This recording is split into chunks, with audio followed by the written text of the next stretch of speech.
வச்ச முடிப்பினிலே இன்னும் சுரு தினம் தவிக்க பூவில் நல்ல தேன் இருக்கு பொன் வண்டு பார்த்திருக்கு இன்னும் என்ன தாமதமோ மாமனுக்கு சம்மதமோ இப்பவே சொந்தம் கொள்ளவே கொஞ்சம் என் அருகில் வாமா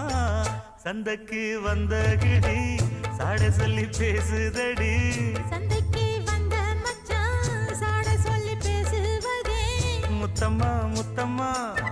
பக்கம் வர வெக்கமா